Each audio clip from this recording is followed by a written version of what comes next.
Indian panel code 1860 के section 141 में unlawful assembly का डेफिनेशन दिया हुआ है।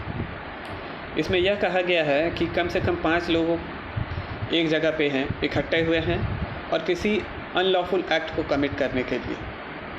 अब वो अनलॉफुल एक्ट क्या है, तो वो सेक्शन 141 के में डिटेल में दिया गया हुआ है। ठीक है, ध्यान रखिएगा, इसमें कम से कम 5 लोगों का होना ज़रूरी है अनलॉफुल असेंबली के लिए। 5 लोग ही क्यों? क्योंकि देखिए, डेमोक्रेसी नाम की भी कोई चीज़ होती है, ठीक है, और हमारा कंट्री एक डेमोक्रेटिक कंट्री है, और एक डेमोक्रेसी में लोगों का मिलना ना हो, ऐसा हो नहीं सकता। और अगर यदि लोग नहीं मिलते हैं, आपस में नहीं इकट्ठा होते हैं, तो इसका मतलब डेमोक्रेसी का कुछ मतलब रहता ही नहीं है।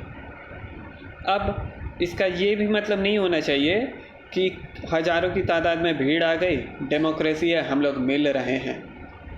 नहीं, लोग हालांकि मिलते हैं हज़ारों की तादाद में भी, लेकिन परमिशन के साथ। रैली निकालते हैं, मीटिंग होती है, सब के सब परमिशन के साथ, ठीक ना?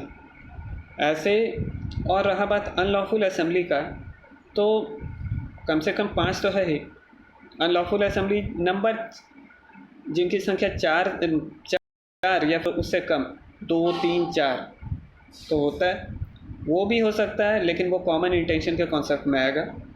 और जहाँ पे 5 या 5 से ज़्यादा हो गया, ये कॉमन ऑब्जेक्ट के कॉन्सेप्ट में आएगा, ठीक है ना? कॉमन इंटेंशन के बारे में मैंने पहले ही बताया। कॉमन ऑब्जेक्ट के बारे में मैं अपने अगले वीडियो में बताऊंगा। ये वीडियो का मकसद है आपको बताने का कि अनलॉफुल असेंबली क्या होता है।